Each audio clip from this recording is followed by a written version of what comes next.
everyone, welcome back to English with Lena. Okay, long time no see. The topic we are going to talk about today is about how long does it take to become fluent in English. And in regard to this topic, I'm going to divide into two parts. So this first part, which is this video, is going to be about my IELTS journey from 3.5 to 6.0. Okay, so it's my story and I hope you guys can learn from it. Alright, so basically I've started off with literally knowing nothing about English, and I kind of hate it in a way, because when I was little I see no point of why do I need to be fluent in this language, what kind of purpose it's going to serve me, that sort of thing. So, and then up to the point when I need to study a word, I suddenly realized, okay, this is so important for me. I need to be able to conquer this. And in a way, so honestly, at that time, I cannot even read a small paragraph in English, let's say 10 lines. I cannot read it at all.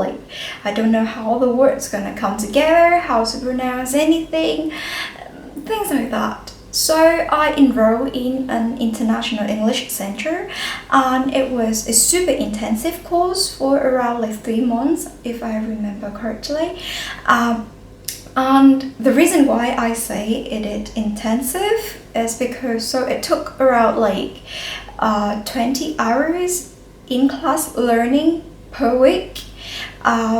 You have to speak in English, only in English in class. You speak to your classmates and your teachers in English. So at that point, you sort of immerse yourself into the language. You understand it. You can start to have I don't know, some sort of neural connections inside your brain to get to, when you think, let's say you think about an elephant. You think about the elephant not in your own mother tongue, but picture the elephant in your mind, and you can just think in English and just go through like that. And on top of that, I did homework for roughly 30 minutes every weekday. And also, I've done a lot of self-study for about 2 hours every day during weekday, and about 1 to 2 hours per day at weekend. And so if you put everything together, the course that I've done was 3 months, and that will account for roughly 12 weeks.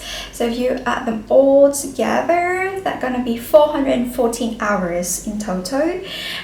So what did I do exactly for my self-study? I watched a lot of shows in English. So at first with subtitles, and then after that without subtitles. And another thing, I think I've mentioned this so many times on my channel, I read a tremendous amount of audiobooks, which about the stuff that I love. It was romantic novels, sort of the setting back in 18th and 19th century in England. And the audiobooks, just if you read about the topic that you love, maybe you like science or whichever the topic sort of that interests you, then you should just go for it. So the reason why I highly recommend reading audiobooks is because you can do it like this. So you can listen at the same time, right? You read at the same time, so that 2 skills already. What I did, I have also read the audiobook aloud along with the speaker. So that also improved my pronunciation, try to mimic the native speaker sounds. I also gained a ton of new vocabulary because the books that I used were collections from Macmillan. They have so many topics and a good range of books at different levels. Highly recommend it. And basically, you can gain new vocabulary because in that. So for that Macmillan books, they have a list of new words for you at the beginning of every single chapter. So you can just go and then you read it first, and then the next thing is you learn the author way of writing. So it's so many benefits. So another thing I've mentioned is that you can choose the level that fits you. The Macmillan books have like level from A1 to C2, CFR, I think. Again, read the type that you enjoy. Alright, what I did back then also, I wrote a lot of stories. So there were, a huge amount of vocabulary coming in every week or literally every day. So how to sort of like retain them, I just use them.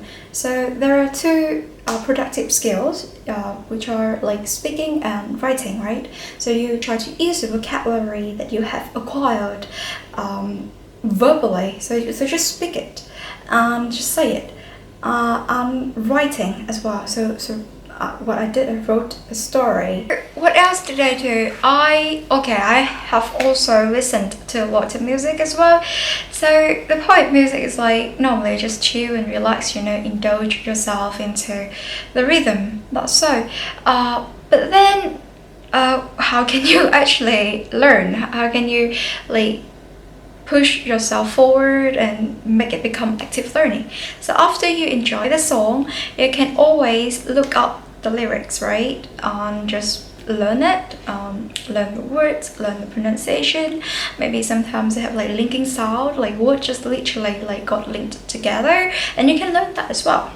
Okay, right. And after I finished my course at the International English Center, I have done like a small course for around 2 months, but much less intensive than the previous one. So the main purpose just to get to know IELTS and prepare myself for the IELTS test. So I did like 4 hours in class per week, and also I did like 2 hours worth of homework every week as well. So it was not much at all. Alright, and then I did that course for 2 months, so it's around like 8 weeks altogether. That would be 48 hours of learning. And so if you add the time that I've done like intensive training and the time that I just did like 48 hours for the small IELTS course, that would add up to a sum of 462 hours altogether. And I think I spoiled you guys, sorry. So at the beginning, so before I did all of that, I've done a small test. It is an IELTS test, but it was not like an official one.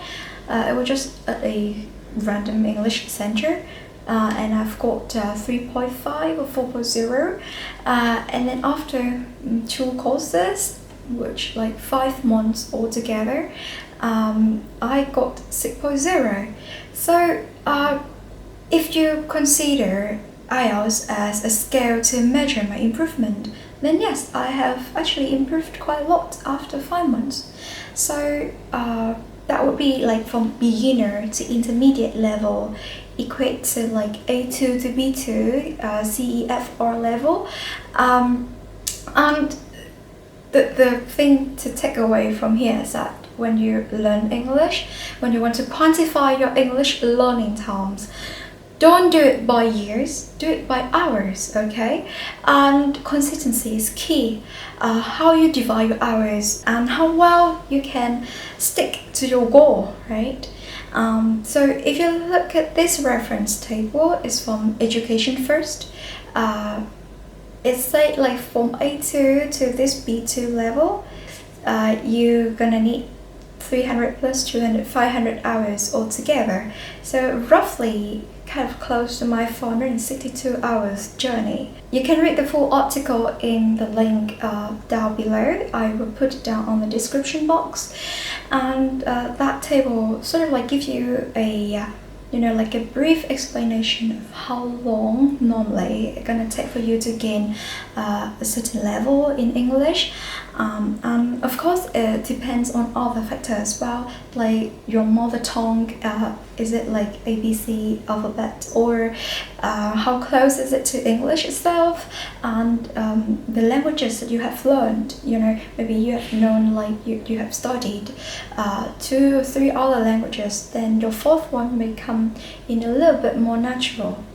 Okay, anyway, good luck on your studying. And if you have any question regarding English or IELTS, please put it down on the comment box below. And I'm looking forward to seeing you guys in my next video. Bye for now.